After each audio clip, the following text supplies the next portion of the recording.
Global skill development mission में आपका स्वागत है। विंडोज़ 10 में एक नया और इम्पोर्टेंट फीचर जो ऐड हुआ है उसका नाम है माइक्रोसॉफ्ट एज। माइक्रोसॉफ्ट एज एक नए ब्राउज़र का नाम है जिसको माइक्रोसॉफ्ट ने विंडोज़ 10 के साथ लॉन्च किया है। हालांकि इंटरनेट एक्सप्लोरर 11 पहले से शामिल है विंडोज़ 10 में, परंतु नया ब्राउज़र बहुत ही फास्ट है और इसमें अलग सा एक्सपीरियंस है ब्राउजिंग का। इस ब्राउज़र को न केवल आप विंडोज़ 10 डेस्कटॉप पीसी पे बल्कि लैपटॉप, टैबलेट, मोबाइल इत्यादि माइक्रोसॉफ्ट डिवाइसेस पे कहीं भी प्रयोग कर सकते हैं। और इसमें सबसे अच्छी बात है कि कोर्टाना पहले से इंटीग्रेटेड है इसमें, जिसकी सभी सुविधाएं आपके पास एज ब्राउज़र को प्रयोग करते भी अवेलेबल रहती हैं। जब आप विंडोज़ 10 का इंस्टॉलेशन करते हैं तो माइक्रोसॉफ्ट एज उसके साथ बिल्कुल फ्री अवेलेबल रहता है और वो पहले से ही आपके सिस्टम में इंस्टॉल हो जाता है। डिफ़ॉल्ट रूप में यही आपका ब्राउज़र रहता है। ये सबसे पहले देखते हैं कि माइक्रोसॉफ्ट एज ब्राउज़र को कैसे खोल सकते हैं आप। नीचे दिया गया ये ई जैसा निशान माइक्रोसॉफ्ट एज का है, आप क्लिक करें, एज ब्राउज़र आपके पास अवेलेबल हो जाएगा। माइक्रोसॉफ्ट एज ब्राउज़र जब आपके पास ओपन होगा तो कुछ इस तरह का इंटरफेस आपके सामने आ जाएगा। यहाँ ऊपर की तरफ यदि आप देखें तो एक टैब के लिए एक बार दी गई है जिसमें आप टैब्स जोड़ सकते हैं। जैसे कि डिफ़ॉल्ट रूप में एक पेज आपके सामने खुला हुआ है जो एक स्टार्ट टैब पर है, अर्थात सबसे पहले माइक्रोसॉफ्ट का MSN पेज खुला हुआ है आपके सामने। इसमें ऊपर की तरफ नई टैब जोड़ने के लिए बटन है। अब न्यू टैब पे क्लिक करेंगे तो नई टैब आप जोड़ सकते हैं। राइट साइड की तरफ 3 बटन है विंडोज़ के बेसिक्स बटन, जिससे आप क्लोज, रिस्टोर और मिनिमाइज कर सकते हैं। इसके अतिरिक्त यदि आप ब्राउजिंग करते हैं तो आगे और पीछे दोबारा जाने के लिए बैक और फॉरवर्ड बटन का प्रयोग कर सकते हैं। किसी पेज को रिफ्रेश करने के लिए रीलोड या रिफ्रेश बटन का प्रयोग कर सकते हैं। यदि आप कीबोर्ड पे बने हुए F5 बटन को दबाएं तो भी ये पेज रिफ्रेश हो जाएगा। इसी के साथ यहाँ राइट हैंड साइड नीचे की तरफ आपके पास कुछ मेन्यूज के बटन्स हैं, जैसे कि आपके पास हब का बटन है यहाँ इस तरफ, जिसमें आपके पास काफ़ी सारी सेटिंग्स खुल जाएंगी।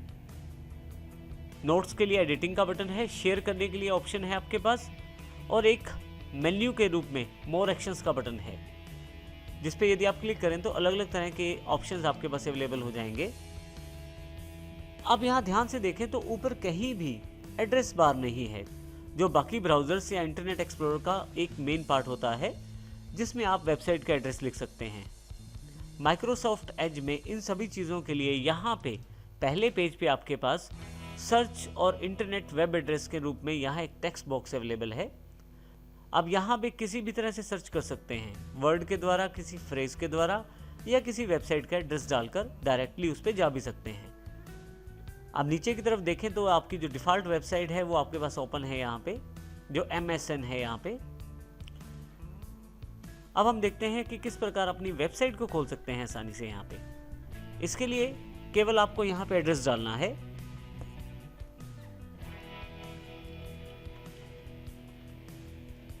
जैसे ही एड्रेस डालते हैं आपके पास देखें नीचे सर्च ऑप्शंस अवेलेबल हो जाएंगे।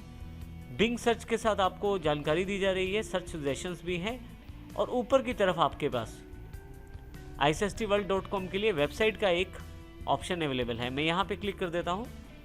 जैसे ही आप इसे क्लिक करते हैं आपके पास isstworld.com वेबसाइट खुल जाएगा। यहाँ मैं अपनी वेबसाइट को आसानी से सर्व कर सकता हूँ। यदि आपको एक से अधिक वेबसाइट्स खोलनी है तो वो भी आप आसानी से खोल सकते हैं। इसके लिए आप न्यू टैब के बटन पे, जो कि ये प्लस वाला बटन है, क्लिक करें। आपके पास फिर से वही एक टेक्स्ट बॉक्स अवेलेबल हो जाएगा। यहाँ पे आप टाइप कर सकते हैं नई वेबसाइट का एड्रेस। जैसे यहाँ से मैं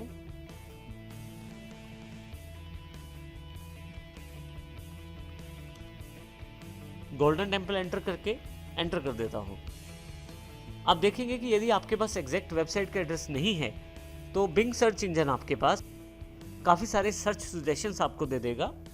अब यहाँ से नीचे से जैसा भी वेबसाइट या जैसा भी लिंक चाहते हैं उस पर आप क्लिक कर सकते हैं। जैसे कि यहाँ पे मैं विकिपीडिया का हरमंदर साहब वाला लिंक क्लिक कर लेता हूँ।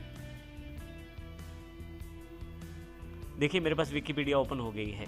इस तरह से आप आसानी से एक नई टैब के रूप में एक नया पेज खोल सकते हैं, और इसके लिए केवल आपको प्लस पे क्लिक करना है। इसके अतिरिक्त यदि आप चाहें तो इस पेज को आप पिछले पेज से अलग भी कर सकते हैं। इसके लिए आप टाइटल वाली साइड पे क्लिक करके रखें और खींचते हुए बाहर ले आएं। आप देखेंगे कि दोनों वेबसाइट्स अलग अलग पेज पे खुल गई हैं। जैसे कि मेरे पास पिछली वाली issstworld.com जो वेबसाइट है वो अलग पेज पे है। माइक्रोसॉफ्ट एज का एक सबसे बड़ा फीचर है कि जब आप किसी टेक्स्ट को ढूंढना चाहते हैं तो आप उसको कोटाना की हेल्प के साथ भी ढूंढ सकते हैं। जैसे कि मान लीजिए मैं इस टेक्स्ट को सिलेक्ट करके ढूंढना चाहता हूँ, राइट क्लिक आस्क कोटाना कर दूंगा यहाँ पे मैं। आप देखेंगे राइट साइड पे एक पैनल अवेलेबल हो गया है जिसमें कोटाना अपने आप उस टेक्स्ट को ढूंढना शुरू कर रहा है। आप यहाँ देखेंगे कि किस प्रकार कोटाना ने बिंग की हेल्प से आपके पास जो टेक्स्ट आपने सेलेक्ट किया था उससे रिलेटेड कितने सारे रिजल्ट्स आपको दे दिए हैं। तो इस प्रकार आप आसानी से कोटाना का प्रयोग एज का प्रयोग करते समय भी कर सकते हैं। यदि मैं इस पैनल को परमानेंट यहाँ पे लगा कर रखना चाहता हूँ तो यहाँ से मैं इसको पिन भी कर सकता हूँ। आप देखेंगे कि मैं किसी भी पेज पे हूँ या किसी भी टैब पे हूँ, ये पैनल मेरे पास बना रहेगा। और यदि मैं इसको बंद करना चाहता हूँ तो यहाँ से क्लोज भी कर सकता हूँ इसको मैं। इस प्रकार मैं डायरेक्टली कोटाना का हेल्प अपने एज ब्राउज़र के साथ ले सकता हूँ।